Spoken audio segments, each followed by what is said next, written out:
नमस्कार बच्चों। मैं Vipin sir. How are you? कैसे चल रही पढ़ाई? आज के लेक्चर पर हम लोग क्लास 11th के जो टॉपिक्स अभी तक हमारे हुए नहीं हैं उन टॉपिक्स को आज से पढ़ना चालू करेंगे, ठीक है ना? तो आज जो टॉपिक हमने सेलेक्ट किया है पढ़ने के लिए, उस टॉपिक का नाम है, अब ये मत कहना सर ये स्ट्रेट लाइन टॉपिक है, नहीं नहीं नहीं नहीं, लाइन से कोई मतलब नहीं, ठीक है ना? Okay. The name of the topic is, video सही चल रहा है? Yes. The name of the topic is states of matter. Class 11 का टॉपिक है। टॉपिक पढ़ो, क्या लिखा हुआ है बेटा? States of matter. ठीक है, चलो चालू करते हैं। अब इसमें सबसे पहला क्वेश्चन तो यही आया कि मैटर क्या है। तो आप कहें सर आप जानते हैं ना हम लोग बचपन से कर रहे हैं मैटर, ये वो वाला मैटर नहीं है रे। मैटर क्या है? तो मैटर हर वो चीज़ मैटर हो सकती है which have mass and which occupy the space, जिसका अपना खुद का मास होता है और जो स्पेस को ऑक्यूपाई करता है, that is called matter, that is called matter. ठीक है। मैटर की कई सारी अवस्थाएं हो सकती है, मैटर की कई सारी स्टेट्स हो सकती हैं। There are various states for a matter. एक मैटर कई सारी स्टेट्स पर एग्जिस्ट कर सकता है, in which the most common states are, the most common states are solid state, liquid state, and the last one is a gaseous states. Most common states है कौन कौन सी? Solid state, liquid state, gaseous state. समझ में आया? Clear. कुछ और भी स्टेट्स होती हैं किसी भी मैटर की, जैसे कि प्लाज्मा, या फिर एक और नाम आता है बोस आइंस्टाइन, ये स्पेलिंग देख लेना, कंडेंसेट। इन शॉर्ट हम लोग इसे BEC बोलते हैं, बोस आइंस्टाइन कंडेंसेट। तो मोस्ट कॉमन स्टेट्स कौन कौन सी हुई? Solid state, liquid state, gaseous state. Some other states are plasma, Bose Einstein condensate. समझ में आ गया इतना? कोई दिक्कत है यहाँ तक? नहीं। कोई मैटर सॉलिड स्टेट में हो सकता है, लिक्विड स्टेट में हो सकता है, गैसियस स्टेट में हो सकता है। समझा कि नहीं समझा? समझा। मैटर की ये जो तीनों अवस्थाएं हैं, मैटर की ये जो तीनों स्टेट्स हैं, ये इंटरचेंजेबल होती हैं। कैसी होती हैं बेटा? इंटरचेंजेबल। सब जानते हो, क्लास 9 से पढ़ाते हैं हम लोग ये। सॉलिड कन्वर्ट हो जाता है लिक्विड में, लिक्विड गैसेस में, गैसेस लिक्विड में, लिक्विड सॉलिड में। Clear? On the variation of temperature and pressure, on the variation of temperature and pressure. मतलब अगर हम टेम्परेचर को बढ़ाएं और प्रेशर को कम करते जाएं, टेम्परेचर को बढ़ाते जाएं, प्रेशर को कम करते जाएं, तो सॉलिड कन्वर्ट हो जाएगा लिक्विड में, and then liquid will be converted into gases. समझ में आ रहा है इतना? ठीक। और अगर हम टेम्परेचर को डिक्रीज करें, टेम्परेचर को डिक्रीज करें और प्रेशर को इंक्रीज करते जाएं, प्रेशर को इंक्रीज करते जाएं, तो मॉलिक्यूल्स पास आते जाएंगे, पास आते जाएंगे। पहले वो कंडेंस होकर लिक्विड फॉर्म पे जाएगा, फिर फ्रीज या सॉलिडिफाई होकर सॉलिड में कन्वर्ट हो जाएगा। समझा कि नहीं समझा? तो जो मोस्ट कॉमन स्टेट्स हैं किसी मैटर की, solid, liquid, gases, they are interchangeable by the variation of temperature and pressure. Temperature increases, pressure decreases, molecules दूर जाएंगे, तो सॉलिड लिक्विड में, लिक्विड गैसेस में। और अगर टेम्परेचर को डिक्रीज करेंगे, प्रेशर को इंक्रीज करेंगे, प्रेशर इंक्रीज, सोच कर देखो, प्रेशर इंक्रीजेस, मॉलिक्यूल्स पास पास आने लगेंगे, तो गैसेस पहले कन्वर्ट होंगे लिक्विड में, देन लिक्विड कन्वर्ट हो जाएगा सॉलिड में। समझ में आया इतना? कोई डाउट है यहाँ तक? नहीं। ओके। ये जो गैसियस स्टेट है ना बेटा, ये क्लास 11th का सिलेबस है, 11th का। ये जो लिक्विड स्टेट है, लिक्विड स्टेट, इस लिक्विड स्टेट को तुमने क्लास 12th का जो वीडियो लेक्चर अपने ऐप पर चल रहा है, बंसोड़ ऐप पर, उसमें जो आपने एक टॉपिक पढ़ा था, सोल्यूशन एंड कॉलिगेटिव प्रॉपर्टीज। कौन सा topic? Solution and colligative properties. रुको फ़ोन आ रहा है। हो गई बात, पूछना नहीं किसका फ़ोन था। तो ये जो लिक्विड स्टेट है ना बेटा, लिक्विड स्टेट को ही तो क्लास 12th में हमने सोल्यूशन टॉपिक में पढ़ा था, सोल्यूशन एंड कॉलिगेटिव प्रॉपर्टीज। उसमें कौन सी स्टेट पढ़ते हैं? लिक्विड स्टेट ही तो पढ़ते हैं हम लोग। ठीक। ये जो सॉलिड स्टेट है, ये भी क्लास 12th का फिजिकल केमिस्ट्री का फर्स्ट टॉपिक है। समझ में आया? तो गैसेस स्टेट अभी हम पढ़ने वाले हैं, लिक्विड स्टेट हम पढ़ चुके हैं in the topic solution and colligative properties, और सॉलिड स्टेट ये भी क्लास 12th का सिलेबस है जो हम पढ़ने वाले हैं। समझ में आया? तो तीनों स्टेट्स हमारा सिलेबस है, solid state, liquid state, gases state. ये जो हैं ये कॉमन स्टेट्स नहीं है, तो इनके बारे में हमारा कोई भी अध्ययन नहीं होगा। समझ में आया इतना? कोई डाउट है यहाँ तक? नहीं। ओके। तो अब इसमें से हम टॉपिक को उठा लेते हैं, टॉपिक को उठाना, किसी और को मत उठा लेना। The name of the topic is gaseous state. ये जो गैसियस स्टेट होती है ना किसी भी मैटर की, it is a most disordered state of the matter. ये किसी भी मैटर की सबसे ज़्यादा डिसऑर्डर्ड स्टेट होती है। क्या बताया, ये मैटर की सबसे डिसऑर्डर्ड स्टेट होती है, सबसे डिसऑर्डर्ड फॉर्म होता है। मॉलिक्यूल्स के बीच में, गैसेस के मॉलिक्यूल्स के बीच में उनके अरेंजमेंट का कोई भी ऑर्डर नहीं होता, कोई इधर कोई उधर, कोई कहीं भी इकड़े तिकड़े उकड़े किधर भी रहते। तो सबसे basic definition, it is the most disordered state of किसका बेटा, मैटर। समझ में आ गया। और अगर डिसऑर्डरनेस या रैंडमनेस ऑफ द मॉलिक्यूल्स बहुत ज़्यादा है, इसका मतलब कि गैसियस स्टेट्स की जो इंट्रोपी होती है वो सबसे ज़्यादा होती है। इंट्रोपी क्या मेजर करता है, entropy measure the randomness of the system, entropy randomness को मेजर करता है। समझा कि नहीं समझा। और जहाँ पर डिसऑर्डरनेस रैंडमनेस सबसे ज़्यादा होगी, वहाँ पर इंट्रोपी भी क्या होगी, सबसे ज़्यादा होगी। तो it is a most disorder states of the matter. समझा कि नहीं समझा, समझा। ओके, कोई डाउट यहाँ तक नहीं। ओके, नेक्स्ट, गैसेस के मॉलिक्यूल्स के बीच में जो लगने वाला फोर्स ऑफ अट्रैक्शन है वो बहुत ही वीक होता है, बहुत ही क्या होता है, वीक। क्लियर। तो weak, next point, weak intermolecular force of attraction. Intermolecular force of attraction gases molecules के बीच में बहुत कम होता है, जिसकी वजह से गैस के मॉलिक्यूल्स के बीच में गैप ज़्यादा होता है। अब गैप ज़्यादा होता है तो गैस के मॉलिक्यूल्स रैंडम मोशन करते हैं। क्या करते हैं, रैंडम मोशन करेंगे। बात समझ में आया कि नहीं आया, आया। क्लियर। तो नेक्स्ट पॉइंट मैं लिखूंगा इसी में, have random motion. Force of attraction कम होने की वजह से रैंडम मोशन करते हैं, और रैंडम मोशन होने की वजह से, क्या होने की वजह से, रैंडम मोशन होने की वजह से they have a very high kinetic energy. Kinetic energy क्या होती है, बहुत ज़्यादा। समझा कि नहीं समझा, समझा। अब जरा इस वंडरवॉल फोर्स की, sorry, intermolecular force of attraction की बात करते हैं। ये जो इंटरमॉलिक्यूलर फोर्स ऑफ अट्रैक्शन है ना, ये वंडरवॉल फोर्स होता है। कौन सा फोर्स होता है, वंडरवॉल फोर्स, जिसे आप सबसे वीकेस्ट, कई टाइप का वंडरवॉल फोर्स होता है, जिसमें से सबसे वीकेस्ट वाले को क्या बोलते हैं, लंडन फोर्स या डिस्पर्सन फोर्स। केमिकल बॉन्डिंग में आप पढ़ते हैं। चलो मैं कुछ एग्जाम्पल बोलता हूँ। जैसे कि एक डब्बे में HCl भरा हुआ है, क्या भरा हुआ है, HCl। तो H और Cl में मीना कौन, Cl मीना है, तो इलेक्ट्रॉन को कौन खींचेगा, Cl खींचेगा। यहाँ पे चार्ज पार्शियल माइनस और यहाँ पर पार्शियल प्लस। समझ में आया इतना, clear. HCl Meena, Cl partial minus partial plus, clear. तो ये जो प्लस और माइनस के बीच में जो लगने वाला अट्रैक्शन है, ये जो लगने वाला क्या है, अट्रैक्शन। ये अट्रैक्शन कौन सा अट्रैक्शन कहलाएगा, तो जरा देखो, ये भी पोलर है, ये भी पोलर है, इधर भी एक डाइपोल है, इधर भी एक डाइपोल है। तो अट्रैक्शन कौन सा अट्रैक्शन कहलाएगा, तो आप कहेंगे सर डाइपोल डाइपोल अट्रैक्शन होगा। कौन सा अट्रैक्शन, डाइपोल डाइपोल। याद है केमिकल बॉन्डिंग में कई टाइप के वंडरवॉल फोर्स पढ़ाए थे, उसमें से एक वंडरवॉल फोर्स था dipole dipole attraction force. Clear. तो ये डाइपोल डाइपोल अट्रैक्शन है। कोई डाउट यहाँ तक नहीं, ठीक है। अगला एग्जांपल देखो, जैसे कि HCl O2 के कांटेक्ट में आया, HCl गैस O2 गैस के कांटेक्ट में आई, तो H और Cl में मीना कौन, Cl। समझा कि नहीं समझा, समझा। कोई डाउट यहाँ तक नहीं। यहाँ पर चार्ज कौन सा आया, पार्शियल माइनस, पार्शियल माइनस। तो ये जो नेगेटिव चार्ज है वो इन इलेक्ट्रॉन्स को क्या कर देगा, रिपेल कर देगा, इलेक्ट्रॉन्स को रिपेल कर देगा। तो इलेक्ट्रॉन्स इधर आ जाएंगे, यहाँ पे माइनस, यहाँ पे प्लस, पार्शियल माइनस, इलेक्ट्रॉन को रिपेल कर दिया। तो फिर से देखो यहाँ पर प्लस और माइनस के बीच में अट्रैक्शन आ जाएगा। बोला हाँ या ना, हाँ। ये पोलर है और ये नॉन पोलर है।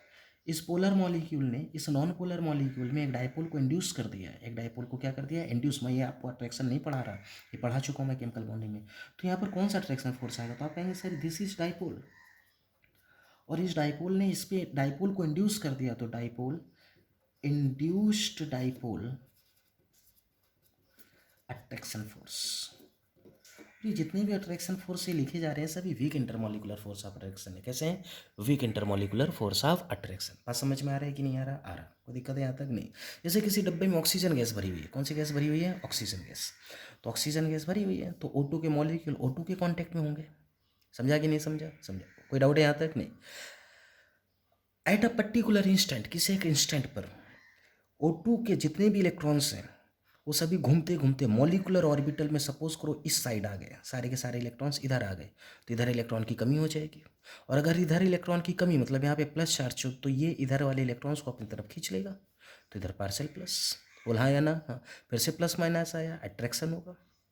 अब इसमें डाइपोल था नहीं, ये नॉन पोलर है, ये भी नॉन पोलर है, इसमें डाइपोल था नहीं। At a particular instant dipole बन गया due to the revolving of electrons in the molecular orbitals. समझ में आया? क्लियर। तो इसी को तो हम लोग बोलते हैं इंस्टेंटेनियस डाइपोल। Instantaneous dipole. और इस इंस्टेंटेनियस डाइपोल ने इसमें डाइपोल को इंड्यूस कर दिया, तो नाम क्या है? Instantaneous dipole, induced dipole. Induced dipole attraction force. तो गैस के मॉलिक्यूल्स के बीच में लगने वाला जो फोर्स ऑफ अट्रैक्शन होता है वो कैसा फोर्स होता है? Weak force of attraction, like dipole dipole attraction, dipole induced dipole attraction force, instantaneous dipole induced dipole attraction force. इसी का दूसरा नाम था जिसे आप बोलते हैं डिस्पर्सन फोर्स। याद आया कि नहीं है? यही कहलाता है डिस्पर्सन फोर्स या फिर लंडन फोर्स। और यही फोर्स सबसे वीकेस्ट अट्रैक्शन फोर्स होता है। क्या होता है? Weakest attraction force. बात समझा कि नहीं समझा? समझा। गैसेस का कोई डेफिनेट शेप या डेफिनेट वॉल्यूम नहीं होता। No definite shape, no definite shape and definite volume. Gases का कोई भी डेफिनेट शेप या डेफिनेट वॉल्यूम नहीं होता। गैस को जिस भी शेप के अंदर आप भर देंगे वो उसी का शेप ऑक्यूपाई कर, उसी के शेप जैसी हो जाएगी। और जिस भी कंटेनर में भरेंगे, छोटे कंटेनर में भरेंगे तो वॉल्यूम कम होगा, बड़े कंटेनर में भरेंगे तो वॉल्यूम ज़्यादा होगा। समझा कि नहीं समझा? पूरे कमरे में भर देंगे गैस को, उतनी गैस को पूरे कमरे में भर देंगे तो वॉल्यूम ज़्यादा हो जाएगा। समझा कि नहीं समझा? तो कोई डेफिनेट वॉल्यूम नहीं होता है। एक छोटे कंटेनर में भरेंगे उतनी गैस को तो वॉल्यूम कम, बड़े कंटेनर में उतनी गैस को भरेंगे वॉल्यूम ज़्यादा, कमरे के अंदर उतनी गैस को भर देंगे तो वॉल्यूम और भी ज़्यादा। समझ में आया? तो गैसेस का कोई भी डेफिनेट शेप या डेफिनेट वॉल्यूम नहीं होता। ठीक है? गैसेस के मॉलिक्यूल से दूर होने की वजह से इनकी डेंसिटी कम होती, लो डेंसिटी। इनके बीच में स्पेस ज़्यादा होता है, इसलिए प्रेशर अप्लाई करके हम इन्हें कंप्रेस कर सकते हैं। मतलब इनकी डेंसिटी कम होती और कंप्रेसिबिलिटी ज़्यादा होती, high compressibility. Low density, high compressibility. बात समझ में आ रहा है कि नहीं आ रहा है? आ रहा। कोई दिक्कत है आता है कि नहीं? Clear। अगर किसी कंटेनर में आप गैस को भर दें तो गैस सभी डायरेक्शंस में इक्वल प्रेशर अप्लाई करेगी, सभी डायरेक्शंस में इक्वल प्रेशर अप्लाई करती है। तो अप्लाई, छोटी छोटी बातें, equal pressure in all directions, apply equal pressure in all directions. समझ में आया इतना? कोई कन्फ्यूज़न है? नहीं। अगर हम गैसेस के मिक्सचर की बात करें, दो तीन गैसेस को मिला दें, बस वो नॉन रिएक्टिंग होनी चाहिए। कैसे होनी चाहिए? Non reacting. अगर दो तीन नॉन रिएक्टिंग गैसेस को मिला दें तो गैसेस का जो मिक्सचर होता है वो एक यूनिफॉर्म मिक्सचर होता है। कैसा होता है? Uniform mixture. क्लियर? तो नेक्स्ट पॉइंट हम ऐसा लिख सकते हैं कि mixture of gases is uniform. Mixture of gases is uniform. समझा कि नहीं समझा? समझा। कोई डाउट है यहाँ तक? नहीं। ओके। अगर पूरी पीरियोडिक टेबल की बात करें तो पीरियोडिक टेबल में हमारे पास 11 गैसेस है। How much gases? 11 gases. How much? 11। Trick याद है ना? ना जाने फिर कल ना हो। सही बात। लॉकडाउन है, गोवा घूमने जाना है यार। ना जाने मतलब नोबल गैसेस। नोबल गैसेस कितनी नोबल गैसेस होती हैं? 6। ना जाने नोबल गैसेस 6। ना जाने फिर कल ना हो, ना जाने फिर कल ना हो। 6, 7, 8, 9, 10, 11। ना जाने, ना तो जाने कुछ नहीं। तो हमारे पास टोटल कितनी गैसेस है बेटा? तो हमारे पास टोटल है 11 गैसेस। समझ में आया? क्लियर। तो ये कुछ प्रॉपर्टीज़ हुई गैसियस स्टेट की। किसकी प्रॉपर्टीज़ हुई? गैसियस स्टेट की। क्लियर हो गया इतना? कोई कन्फ्यूज़न है? नहीं। ओके। अब इसके बाद नेक्स्ट टॉपिक आता है इसमें। वीडियो पॉज कर लो, छाप लो सब कुछ। अगला टॉपिक आता है बेटा इस पर। कौन सा टॉपिक? अगला। अगला क्यों? क्योंकि पिछला हो गया है। ठीक है। नेक्स्ट टॉपिक है that is a parameter of gas. किसी भी गैस को कैरेक्टराइज करने के लिए हमें टोटल 4 पैरामीटर्स की जरूरत पड़ती है। तो नेक्स्ट पॉइंट आएगा parameters of gas. Parameters of gas. There are total 4 parameters which are required to characterize a gas. Which are required to characterize a gas. समझ में आया? कोई दिक्कत है यहाँ तक? नहीं। ओके। किसी भी गैस को डिफाइन करने के लिए हमें टोटल 4 पैरामीटर की ज़रूरत होती है। पहले पैरामीटर का नाम है बेटा मास। क्या नाम है, मास। अब गैस है तो कुछ ना कुछ तो मास होगा ना उसका, तो गैस का मास ग्राम में हो सकता है या क्वेश्चन में किलोग्राम में गिवन हो सकता है, ग्राम में या फिर किलोग्राम में। समझ में आया, ठीक है। लेकिन हम मोस्टली ग्राम में लिखेंगे, हम किस में लिखेंगे, गैस का मास ग्राम में लिखेंगे। समझ में आया इतना, ठीक। रिलेशन भी हम लोग जानते हैं, 1 kg इज इक्वल टू होता है 10⁻³ ग्राम। समझा कि नहीं समझा, समझा। सपोज कर लो कोई ये बलून है, ये बलून है, एम्प्टी बलून है, एम्प्टी बलून, इसका मास था W1 ग्राम, और इसी बलून में हमने गैस भर दी, तो ये फिल्ड बलून है, एम्प्टी बलून, दूसरा फिल्ड बलून। ये काम आएगा पेलोड निकालने में, ये कॉन्सेप्ट काम आता है। एम्प्टी बलून जो है वो W1 ग्राम का है, फिल्ड बलून जो है वो W2 ग्राम का है, फिल्ड बलून जो है वो W2 ग्राम का है। तो मैं आपसे पूछूंगा मास ऑफ गैस कितना होगा, तो फिल्ड बलून में से बलून का मास हटा दो, फिल्ड बलून में से बलून का मास हटा दो, तो जो आएगा वो गैस का मास आ जाएगा। समझा कि नहीं समझा, समझा। कोई डाउट यहाँ तक, नहीं, ओके। अगली बात, गैस के मास को मोल्स के टर्म पर भी लिखते हैं। गैस के मास को किस टर्म पर लिखते हैं, मोल्स के टर्म पर। तो मैं कह सकता हूँ कि मोल्स ऑफ गैस कितना होगा, तो मोल का फार्मूला आप सब जानते हो ना, weight divide by molecular weight, weight divide by molecular weight. जैसे ऑक्सीजन गैस 32 ग्राम है, तो 32/32 1 मोल, ऑक्सीजन गैस 64 ग्राम है, तो 64/32 2 मोल। समझा कि नहीं समझा, समझा। तो गैस के मास से गैस के मोल्स डिफाइन होते हैं। कोई दिक्कत है यहाँ तक, नहीं, ओके। तो पहला पैरामीटर आया mass of the gas, clear है, ठीक, ओके। सेकंड पैरामीटर जो होता है that is a volume of gas. अब बहुत ही ध्यान से समझना वॉल्यूम ऑफ गैस क्या होता है। तो अभी भी तो पढ़ा था कि गैस का कोई भी डेफिनेट वॉल्यूम नहीं होता, गैस को जिस भी कंटेनर में भर देते हैं, गैस उसी के वॉल्यूम को ऑक्यूपाई कर लेता है, जो कंटेनर का वॉल्यूम वही गैस का वॉल्यूम। समझा कि नहीं समझा, कोई कन्फ्यूजन है यहाँ तक, नहीं, क्लियर। अब इसमें थोड़ा सा मॉडिफिकेशन और करेंगे। किसी भी गैस का जो वॉल्यूम होता है, किसी भी गैस का जो वॉल्यूम होता है, that volume is the available volume, volume of the gas is the available volume of the container. Container का वो उपलब्ध वॉल्यूम, कंटेनर का वो available volume in which gas travel. Container के जितने वॉल्यूम में गैस फ्रीली ट्रेवल कर सकती, गैस फ्रीली घूम सकती है। अब ये मत पूछना किसके साथ घूम सकती, कंटेनर के जितने वॉल्यूम में गैस फ्रीली घूम सकती है वही गैस का वॉल्यूम होगा, वही क्या होगा, गैस का वॉल्यूम। समझा कि नहीं समझा। तो कभी पूछा जाए गैस का वॉल्यूम क्या है, तो आप बोलेंगे that available volume of the container in which a gas can freely travel. समझ में आया इतना, कोई डाउट है यहाँ तक, नहीं। अब अगर इस बात को समझना है तो जरा एक कॉन्सेप्ट को समझो। सपोज करो ये कंटेनर है, ये क्या है, कंटेनर है एक, इसमें हमने कोई गैस डाल दी, कोई गैस डाल दी। इस कंटेनर का जो वॉल्यूम था ना, इस कंटेनर का वॉल्यूम 20 सेंटीमीटर क्यूब था। तो गैस जब इसके अंदर आएगी तो गैस जो है इसके पूरे वॉल्यूम में घूम जाएगी, क्योंकि पूरा तो खाली है ना ये, तो गैस इसके पूरे वॉल्यूम को ऑक्यूपाई कर लेगी, पूरे वॉल्यूम को क्या कर लेगी, ऑक्यूपाई। तो मैं आपसे कहूँगा कि वॉल्यूम ऑफ गैस कितना होगा, तो आप कहेंगे sir volume of the gas will be equal to the volume of container. समझ में आ गया इतना, कोई डाउट है यहाँ तक, नहीं, ओके। लेकिन अगर यहीं पर कुछ ऐसा हो, गौर से समझना, कंटेनर, वही कंटेनर, कंटेनर का वॉल्यूम कितना था बेटा, 20 सेंटीमीटर क्यूब। ध्यान से सीखना, ये रियल गैसेस वंडरवॉल कॉन्सेप्ट में यूज आएगा, van der Waals equation for real gases, ठीक। अब इसमें यहाँ पे कुछ कंकड़ पत्थर पड़े हुए हैं, कुछ भी पड़ा हुआ है, कई पत्थर से ना मारो मेरे दीवाने को। चलो देखो ये पत्थर पड़े हुए हैं, समझा कि नहीं सब, अब एक गैप नहीं है, सब चिपके चिपके चिपके चिपके चिपके पत्थर पड़े। अब कोई गैस हमने इसमें भर दी।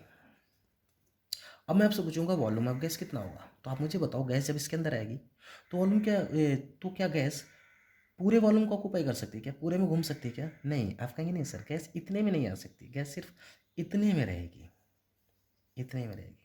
तो volume of the gas is not equal to the volume of container, क्योंकि गैस ने कंटेनर के टोटल वॉल्यूम को ऑक्यूपाई नहीं किया, टोटल वॉल्यूम तो खाली नहीं कंटेनर का, आधे में तो पत्थर पड़े हुए। मान लो इसका वॉल्यूम वी डैश है, तो वॉल्यूम ऑफ गैस कितना होगा, तो आप कहेंगे volume of container minus volume of कंकड़ पत्थर, कंटेनर के वॉल्यूम में कंकड़ पत्थर का वॉल्यूम हटा दो तो कंटेनर का वो वॉल्यूम आ जाएगा जो खाली है, और उसी खाली वॉल्यूम को ऑक्यूपाई कर लेगी गैस।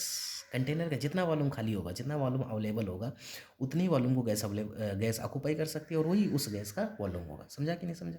तो volume of gas will be equal to volume of container V minus volume occupied by the कंकड़ पत्थर, दैट इज वी डैश। तो यहाँ देखो volume of gas is equal to volume of container, क्योंकि पूरा कंटेनर खाली है। बट यहाँ पर volume of the gas is not equal to the volume of container, क्योंकि पूरा कंटेनर खाली नहीं है। जितना खाली है उतना ही वॉल्यूम ऑफ क्या होगा, गैस होगा। समझा कि नहीं समझा? समझा। कोई डाउट है यहाँ तक? नहीं, ओके। अब वॉल्यूम को कौन कौन सी यूनिट में रिप्रेजेंट करते हैं? तो वॉल्यूम को डीएम क्यूब में रिप्रेजेंट करते हैं। 1 DM cube is equal to 1 litre. Volume को सेंटीमीटर क्यूब में रिप्रेजेंट करते हैं। इसका समझते हो? 1 सेंटीमीटर क्यूब, इसका इसका फिजिकल मतलब समझो। 1 सेंटीमीटर का एक क्यूब बनाओ, 1 सेंटीमीटर का एक क्यूब बनाओ, समझे? तो उसका वॉल्यूम क्या हो जाएगा? 1 सेंटीमीटर क्यूब। उसमें पानी भरो तो वो पानी 1 ml आएगा। कितने ml आएगा? 1 ml आएगा। 1 decimetre cube is equal to 1 litre. इसका मतलब समझो, 1 डेसीमीटर का एक क्यूब बनाओ तो उसका वॉल्यूम 1 डेसीमीटर क्यूब, उसमें पानी भरो 1 लीटर आ जाएगा। समझा कि नहीं समझा? समझा। कोई डाउट है यहाँ तक? नहीं। इन दोनों में रिलेशन क्या होता है तो सब जानते हो। 1 DM cube is equal to 10 raise to the power 3 centimetre cube, या फिर इसी को बोलते हैं 1 litre is equal to 1000 ml। कोई डाउट यहाँ तक? नहीं। वैसे 1 मीटर का क्यूब बनाओ, उसका वॉल्यूम निकालो 1 मीटर क्यूब, बहुत बड़ा आएगा, बहुत बड़ा क्यूब आएगा ये। पानी भरो, 1000 लीटर पानी आ जाएगा उसमें। 10⁻³ ml, 3 लीटर। 10⁻³ लीटर मतलब 10⁻³ डीएम क्यूब। समझ गया? Okay. Is equal to 10⁻⁶ centimetre cube. CC का मतलब क्या? Centimetre cube. समझ गए ना क्या? Is equal to 10⁻⁶ ml। तो ये कहानी हो गई वॉल्यूम ऑफ गैस की। फिर से समझ लो, गैस का वॉल्यूम क्या है? जो कंटेनर का जितना अवेलेबल वॉल्यूम होगा, वही for the travelling of gas, for the घूमिंग फिरिंग ऑफ द गैस, वही गैस का वॉल्यूम हो जाएगा। समझ में आया? ओके। तीसरा आएगा, थर्ड इज प्रेशर। अब प्रेशर क्या है तो समझो जरा, ये कंटेनर हुआ है, ये गैस के मॉलिक्यूल्स हैं। रैंडम मोशन करते ना गैस के मॉलिक्यूल्स, काइनेटिक एनर्जी ज़्यादा होती, तो गैस का मॉलिक्यूल जा रहा, भड़ाम से टकराया। कैसे टकराया? भड़ाम से टकराया। तो टकराया तो फोर्स पर यूनिट एरिया जो भी अप्लाई करेगा वही प्रेशर कहलाएगा। वही क्या कहलाएगा? प्रेशर कहलाएगा। समझा कि नहीं समझा? तो मैं क्या लिखूंगा प्रेशर की definition? The force per unit area, the force per unit area applied by the gas molecules on the wall of the container, on the wall of the container is called, क्या called बेटा? Pressure. उसे क्या बोलते हैं? Pressure बोलते हैं। Gas के molecules on the wall of the container जितना भी फोर्स अप्लाई करेंगे पर यूनिट एरिया, उसी को क्या बोलेंगे बेटा? प्रेशर बोलेंगे। समझ में आया कि नहीं आया? आया। कोई डाउट यहाँ तक? नहीं। अगर प्रेशर की हम एसआई यूनिट की बात करें तो देखो, फोर्स का मतलब क्या हुआ? Newton, area metre square. तो एसआई यूनिट होती है प्रेशर की न्यूटन पर मीटर स्क्वायर, या फिर इसी को हम लोग पास्कल भी बोलते हैं। SI unit Newton per metre square, या फिर इसी को क्या बोलते हैं? पास्कल। एनी डाउट यहाँ तक? नहीं। ठीक है, और आगे बढ़ते हैं। एसआई यूनिट तो न्यूटन पर मीटर स्क्वायर होगी, किसकी? प्रेशर की। ठीक, किसका प्रेशर? गैस का प्रेशर। ठीक है, आगे। इसके बाद गैस के प्रेशर को रिप्रेजेंट करने की और भी बहुत सारी यूनिट्स होती है। सिर्फ एसआई यूनिट ही क्यों होती है? और भी यूनिट होती है। एक से कभी काम थोड़ा ना चलता ना तुम लोगों का। ठीक, तो जरा और यूनिट की हम बातें करेंगे। तो पहले तो एक लाइन मार लेते हैं।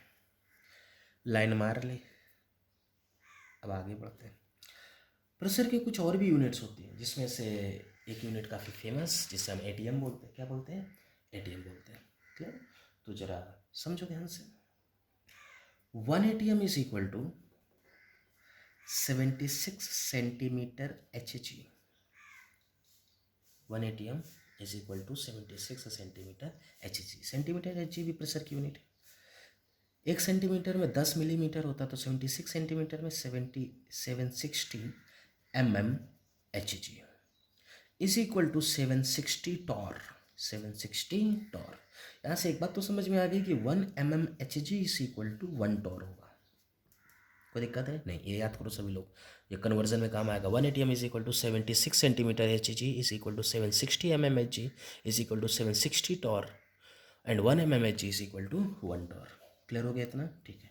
अगली बात देखो, 1 ATM इज इक्वल टू होता है बेटा 1.013 into 10 raise to the power 5, 1.013 into 10 raise to the power 5 pascal. समझे? और ध्यान से समझना, मैंने यहाँ से 100 बाहर निकाल लिया, 100 बाहर निकालो, इसमें मल्टीप्लाई करो, तो यहाँ बचे कितना 10 की पावर 3 पास्कल, तो मैंने इसको किलो पास्कल लिख दिया। समझ में? इज इक्वल टू 1.013 बार, 1.013 क्या बार।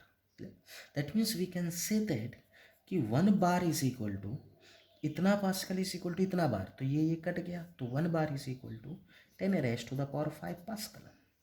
1 bar is equal to 10 raise to the power 5 pascal. समझा कि नहीं समझा? समझा। एंड ये तो हम जानते हैं 1 pascal is equal to 1 newton per metre square. ये कौन सी यूनिट है? SI यूनिट है। तो ये सारी यूनिट्स किसकी यूनिट्स हैं? प्रेशर की यूनिट्स हैं, और ये सारी यूनिट्स आपको याद होनी चाहिए। समझ में आया इतना? कोई दिक्कत है यहाँ तक? नहीं। ओके। इसका चौथा जो आएगा, फोर्थ पैरामीटर जो होता है, दैट इज अ टेम्परेचर। चौथे पैरामीटर को क्या बोलते हैं बेटा? टेम्परेचर। टेम्परेचर क्या बताता है? टेम्परेचर हमें बताता है degree of hotness, degree of hotness. ज़्यादा खुश मत हो जाओ, समझे? हाँ, नीयत साफ रखो मेरी तरह। हाँ, वापस, टेम्परेचर क्या है? डिग्री ऑफ हॉटनेस बताता है। ठीक है। टेम्परेचर की जो SI यूनिट है ना, SI यूनिट वो केल्विन होती है, केल्विन स्केल पर, या फिर इसी को हम लोग बोलते हैं एब्सोल्यूट स्केल।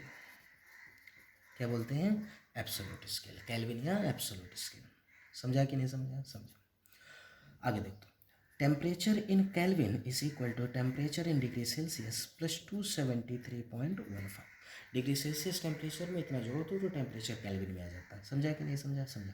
अगर टेम्परेचर डिग्री फ़ारेनहाइट में चाहिए तो degree Fahrenheit is equal to होता है 9/5 डिग्री सेल्सियस प्लस 32। ये कन्वर्जन है टेम्परेचर का एक यूनिट से दूसरे यूनिट, जो आप पहले से ही पढ़ते आ रहे हैं। समझा कि नहीं?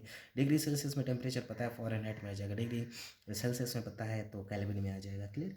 इसी को तुम लोग कुछ ऐसा याद करते थे बचपन में, डिग्री फ़ारेनहाइट 32 इधर लेकर आओ, 9 से इधर डिवाइड कर दो, is equal two degree Celsius divide by 5।